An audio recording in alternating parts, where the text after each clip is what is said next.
4. Reforma tributária progressiva, uma nova agenda. O Brasil é um dos países em desenvolvimento com uma das maiores cargas tributárias do mundo, que alcançou 32,7% do PIB em 2013. Fato este que é frequentemente lembrado por aqueles que criticam o tamanho do Estado brasileiro. Contudo, mais preocupante do que o nível da carga tributária brasileira, que pode ser justificado à luz do estado de bem-estar social que viemos construindo sob inspiração das social-democracias europeias, nossa estrutura de tributação é extremamente perversa com os mais pobres e a classe média e benevolente com os mais ricos. Coincidentemente, nossa carga tributária está apenas um pouco abaixo da média de 34,1% do PIB nos países da OCDE, mas, ao contrário de lá, onde os impostos sobre a renda e a propriedade são a principal fonte de financiamento estatal, em média, 13,4% do PIB, e a tributação sobre bens e serviços é inferior a um terço da carga, 11,2% do PIB. Aqui no Brasil quase metade da carga advém de impostos sobre bens e serviços, 15,4% do PIB, e os impostos sobre a renda e a propriedade não chegam a um quarto do total, 8,1% do PIB. Além de arrecadarmos pouco sobre a renda e a propriedade, o fazemos de modo pouco progressivo e também ineficiente, por exemplo, tributando muito lucro gerado pela empresa e 52 isentando os dividendos distribuídos às pessoas físicas, sócias ou acionistas, justamente quando poderíamos diferenciá-las de acordo com a capacidade contributiva de cada uma, como ocorre com a tributação dos salários. Por outro lado, nossa tributação sobre bens e serviços é uma verdadeira colcha de retalhos, com tributos nas 3 esferas de governo, alguns se sobrepondo aos outros, outros incidindo de forma cumulativa na cadeia produtiva, com custos que em geral são repassados aos preços e que oneram as rendas da população de modo regressivo, pesando mais sobre o bolso de quem consome tudo que ganha, ou seja, os mais pobres. Esse sistema singular é reflexo tanto do federalismo brasileiro e da dualidade tributária, impostos e contribuições sobrepostos, quanto de algumas recomendações de política que o mainstream econômico propagou nas décadas de 80 e 90 e que foram incorporadas de forma bastante crítica ou peculiar pelo Brasil. Entre esses mantras, destaca-se a visão de que as políticas tributárias deveriam se cimer de objetivos redistributivos, por exemplo, fazer com que os ricos paguem mais impostos do que os pobres, via a tributação progressiva da renda ou seletiva dos bens de consumo, uma vez que medidas com essa finalidade poderiam resultar em ineficiências econômicas por distorcer os preços relativos e desestimular os indivíduos mais capazes e empreendedores. Nesse caso, os impostos deveriam ser os mais neutros possíveis, as autoridades tributárias deveriam se preocupar apenas em arrecadar, e o problema distributivo deveria ser resolvido pelo lado do gasto público, por intermédio do sistema de proteção social, como as políticas de transferência de renda focalizadas naqueles que mais precisam.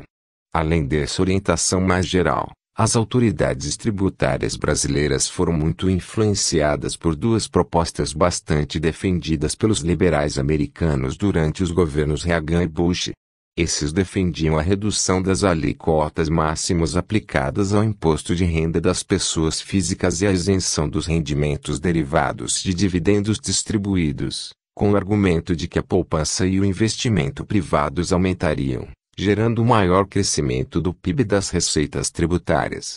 No Brasil, essas e outras medidas de incentivo aos ditos investidores foram adotadas nas décadas de 1980 e 1990, num movimento que o ex-secretário da Receita Federal Everardo Maciel denominou de antecipação histórica. O Brasil foi um dos primeiros países e até hoje um dos poucos que isentou e continua isentando integralmente de imposto de renda aos dividendos distribuídos a acionistas, tal como a pequena Estônia. México e Grécia, que também aplicavam isenção, voltaram atrás há alguns anos, enquanto a maioria dos países desenvolvidos, incluindo os Estados Unidos, mantém, com alguns ajustes e modificações, o sistema clássico de tributação do lucro, que prevê a cobrança em 2 etapas, na empresa e depois na pessoa física. Ao mesmo tempo em que, no Brasil, isentava-se dividendos, mantinha-se a alíquota máxima do imposto de renda da pessoa física, 27,5%, em um patamar baixo para os padrões internacionais e permitia uma ampla gama de deduções no pagamento de imposto de renda pelas empresas e pessoas físicas. O governo brasileiro passou a lançar mão de um conjunto de instrumentos tributários com fins arrecadatórios, como a criação da Contribuição Provisória sobre Movimentações Financeiras, CPMF, em 1997 o aumento da Contribuição Provisória para o Financiamento da Seguridade Social, COFINS, em 1999.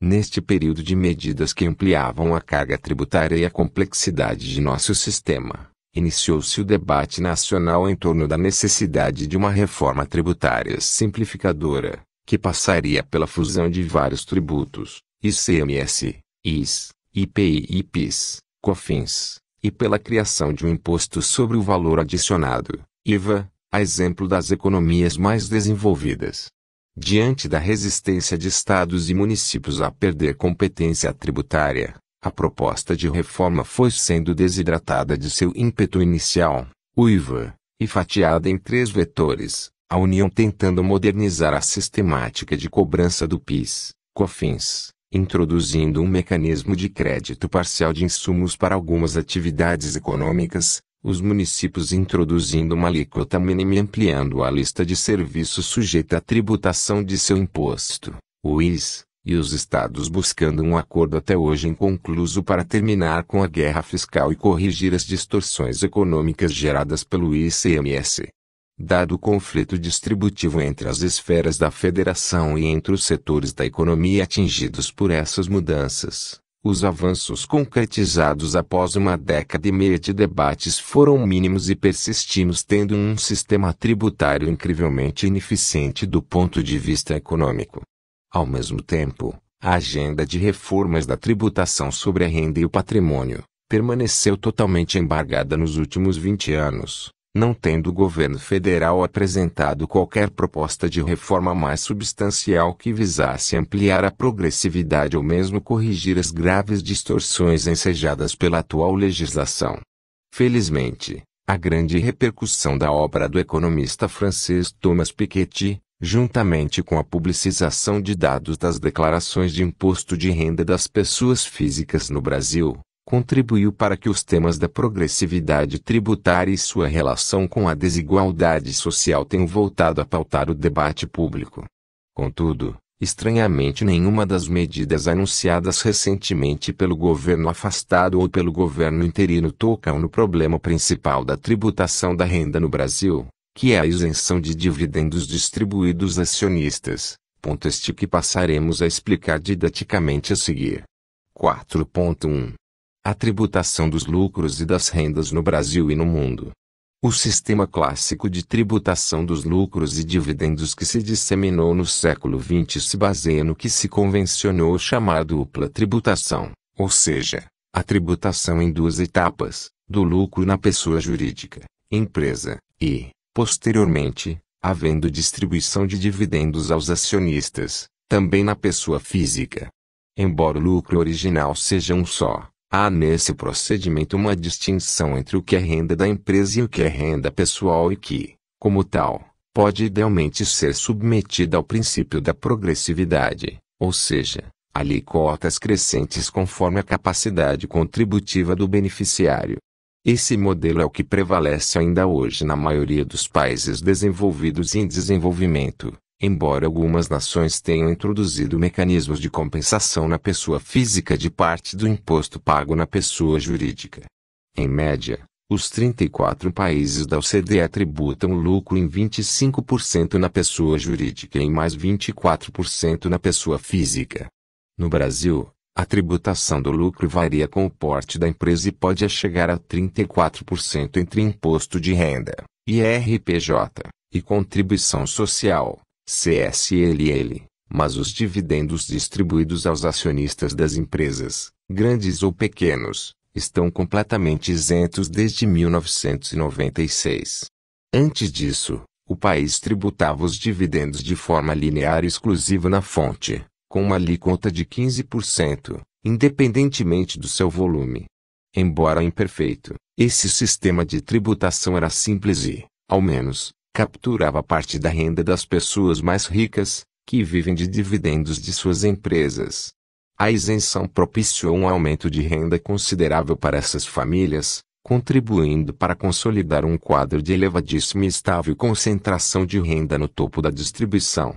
De acordo com os dados das declarações de imposto de renda, as 70 mil pessoas mais ricas do Brasil, representando meio milésimo da população adulta, concentram 8,2% do total da renda das famílias, índice este que não encontra paralelo entre as economias que dispõem de informações semelhantes. Os dados fiscais também revelam que esse seleto grupo ganhou em média 4,2 milhões de reais em 2013 e pagou apenas 6,7% de imposto de renda sobre esse montante, considerando os tributos recolhidos sobre os rendimentos financeiros e outras rendas tributáveis, carga tributária inferior àquela paga pela maioria dos assalariados de classe média alta do país. A figura 6 retrata essa distorção. Outra peculiaridade relevante no Brasil que reduz o potencial arrecadatório e redistributivo do imposto de renda são os elevados volumes de subsídios na forma de deduções aos gastos privados em saúde e educação. Tais deduções no IRPF chegaram a 69,35 bilhões de reais em 2013 ou 60% do imposto devido total. Além de injusta, a assimetria entre o tratamento tributário dispensado a dividendos e salários tem sido responsável por um fenômeno conhecido por pejotização, que é a constituição de empresas por profissionais liberais, artistas e atletas com o objetivo de pagar menos impostos do que como autônomos ou assalariados. Isso é possível em virtude de regimes tributários especiais aplicados a micro e pequenas empresas, que reduzem a tributação total a no máximo 16% do faturamento e, conjugado com a isenção de dividendos, garante uma expressiva vantagem na comparação com a alíquota máxima do imposto de renda das pessoas físicas, 27,5%. Ao mesmo tempo que significa a perda de receitas, esse fenômeno precariza as relações trabalhistas. Nesse contexto, qualquer proposta de reforma do imposto de renda que não passe pela tributação dos dividendos não será tão efetiva nos objetivos de promover justiça fiscal e gerar receitas extras para o governo. De acordo com estimativas de Gobetti e Orair, a tributação dos dividendos pode gerar uma receita adicional entre 43 bilhões de reais e 58 bilhões de reais, dependendo das alíquotas a que seriam submetidos, cuja ordem de grandeza é mais ou menos equivalente à da recriação da CPMF e com efeitos menos deletérios sobre a atividade econômica e a inflação. Em contrapartida, a proposta de se aumentar alíquotas do imposto de renda das pessoas físicas sem revogar a isenção de dividendos não proporciona uma redistribuição de renda tão efetiva. Por um motivo óbvio, as alíquotas progressivas da tabela do IRPF só atingem os rendimentos tributáveis, o que não inclui atualmente os dividendos, nem os rendimentos de aplicações financeiras que são as principais fontes de renda dos mais ricos. Então, qualquer proposta de reforma do imposto de renda que não passe pela tributação dos dividendos não será tão efetiva nos objetivos de contribuir com uma maior justiça fiscal e também gerar receitas extras para o governo. É claro que o êxito seria maior se a tributação dos dividendos fosse complementada por medidas adicionais de tributação progressiva sobre a renda e o patrimônio, como a revisão das alíquotas do IRPF e do Imposto sobre Herança, ITCMD, ou mesmo a instituição do Imposto sobre Grandes Fortunas, IGF. Tais medidas são positivas em seus objetivos, mesmo que seus impactos arrecadatórios possam ser mais modestos. Nossas alíquotas do Imposto sobre Herança, por exemplo, estão desalinhadas na comparação internacional. A alíquota no Reino Unido é de 40%. Em outros países, ela é variável. Nos Estados Unidos, a média é de 29%. No Chile, 13%. No Brasil, a cobrança de ITCM varia em cada estado, com faixas díspares entre 1% e 8%. Países como Argentina, Colômbia, França, Índia, Noruega, Suécia e Uruguai adotam o imposto sobre grandes fortunas, IGF, com alíquotas que estão entre 0,4% a 4,8%. O Brasil sequer regulamentou esse imposto previsto na Constituição de 88. Tampouco passa despercebido que, no Brasil, que é um país extenso, conformado por vastas áreas rurais, a participação do Imposto Territorial Rural, ITR, tem incidência insignificante, de 0,0% do PIB. De maneira mais geral, praticamente todos os impostos sobre a propriedade no país, ITR, IPTU, ITCMD, IPV, etc., em maior ou menor grau, são caracterizados pelo baixo grau de progressividade e pela existência de um potencial de arrecadação pouco explorado. Some-se a isso um conjunto de isenções e benefícios tributários aos rendimentos do capital que poderiam ser revistos, isenções do IRPF para letras de crédito do agronegócio, letras de crédito imobiliário e rendimentos com ações com valor mensal transacionado abaixo de R$ 20.000, entre outras. Em resumo, há uma ampla gama de medidas que poderiam ser adotadas para ampliar a arrecadação sobre a renda e o patrimônio dos mais ricos. Sobre este ponto, vale destacar que a experiência recente dos países desenvolvidos mostra que a tributação da renda e da propriedade dos mais ricos pode ser uma alternativa interessante de consolidação fiscal em episódios de crise como o que vivemos. Um dos principais desdobramentos do período da Grande Recessão, após a crise internacional de 2008, foi o de que a maioria dos países da OCDE promoveu mudanças tributárias discricionárias para ampliar suas receitas e, em resposta, a média da carga tributária desses países saltou de 32,7% do PIB em 2009 para 34,4% em 2014. Além disso, em mais da metade dos países da OCDE os pacotes tributários incluíram algum tipo de medida ampliando a taxação sobre os mais ricos, inclusive os dividendos, com o objetivo deliberado de fazer com que o ônus dos ajustes fiscais se concentre mais no topo da distribuição, embora alguns também tenham reduzido a tributação sobre o lucro da empresa para compensar. A agenda da progressividade voltou à ordem do dia no mundo desenvolvido. Infelizmente, o tema tem sido apenas tangenciado no Brasil. 4.2. Uma proposta para o debate. A crise fiscal colocou no centro do debate nacional a necessidade de se promover reformas estruturais que possibilitem reequilibrar as contas do governo no médio prazo, o que envolve medidas tanto no campo das despesas quanto das receitas. Contudo, a crise política e social acentuou em amplos setores da população, sobretudo da classe média, o grau de intolerância com propostas que façam qualquer referência ao aumento de impostos. O sentimento disseminado é de que a sociedade não aceita pagar o pato por uma crise que teria sido produzida exclusivamente pela incompetência e corrupção do governo, e esse clamor tem sido oportunisticamente galvanizado por setores que são corresponsáveis pela crise, como a Fiesp, e que na prática tentam transferir o ônus para as camadas sociais mais vulneráveis e sem voz. Portanto, esse cenário exige o enfrentamento desse argumento falacioso mostrando que, em primeiro lugar, os grandes empresários têm sido historicamente beneficiados pelo nosso sistema tributário ao pagarem menos imposto relativamente à renda do trabalhador da classe média que um trabalhador da classe média e que, no período recente, receberam do governo bilhões de reais em subsídios e desonerações. Em segundo lugar, é importante que se esclareça que nossa carga tributária não cresce desde 2005, tendo oscilado entre 32% e 33% do PIB há mais de uma década.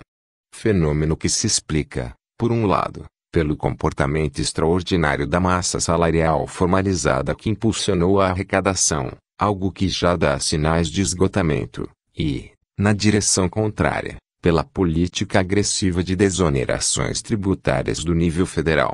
Nesse contexto, quais seriam os contornos de uma reforma tributária que amplie a progressividade? Em primeiro lugar, a experiência das economias mais desenvolvidas mostra que a tributação sobre dividendos pode ser ampliada no Brasil, mas que nosso país tributa em níveis muito altos o lucro na empresa. Então, um caminho evolutivo natural seria discutirmos no Brasil a implementação de uma reforma do imposto de renda que passasse por 3 pontos: a redução das alíquotas do IRPJ, CSLL, o fim da dedutibilidade dos chamados juros sobre capital próprio, JSCP, e a retomada da tributação dos dividendos recebidos pelos acionistas. Essa reforma do imposto de renda também pode ser acompanhada de uma reforma gradual do PIS, COFINS, desde que seja resguardado o financiamento da Seguridade Social.